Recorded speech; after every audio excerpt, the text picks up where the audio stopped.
আগরতলাতে যাইয়া আমাদের এরকম অবস্থা হইব ওইটা কখনোই ভাবছি না। আর যাইয়া কি, কি করলাম সবটাই থাকতাছে এই ভিডিওর মধ্যে।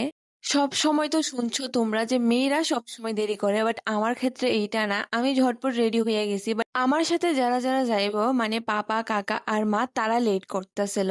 তো আমি এখানে রেডি হয়ে একটু ঘুরুঘুরু করতেছিলাম।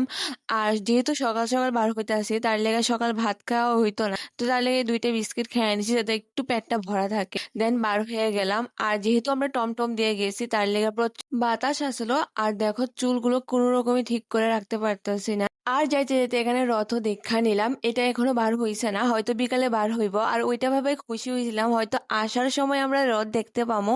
বাট কি হয়েছে ওইটা তো তোমার সাথে পরেই শেয়ার করতেছি।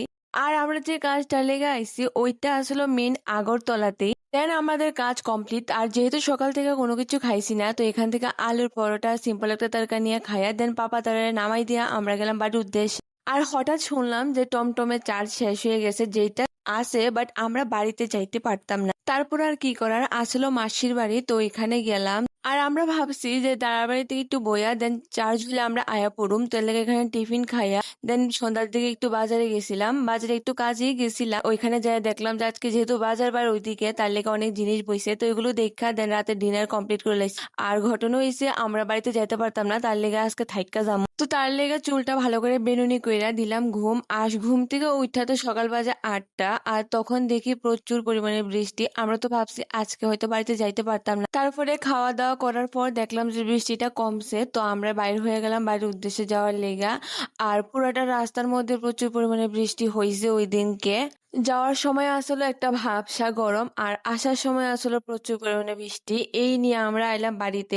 আর বাড়িতে এসে তো ২ মিনিটের সুখ হইছে না, কারণ ঘরটা হয়েছিল প্রচুর পরিমাণে নোংরা। তো ভালো করে ঝাড়ু দিয়া তারপর ডেটল দিয়া ভালো করে ঘরটা ক্লিন কইরা নিছি। তারপর সন্ধ্যার সময় একটা ভিডিও দেখছিলাম যে কার্ডবোর্ডের মধ্যে ফাঙ্গাস হয়ে যায়। তো আমি ভাবছিলাম যে আমারটার মধ্যে হইব, তো দেখলাম এরকম অবস্থা। তারপর এটা ক্লিন করার পর ঠিক হয়ে গেছে। তো আজকের ভিডিওটা কেমন লাগছে কইও, দেখো সুন্দর একটা ভিডিও নিয়ে। Tata bye.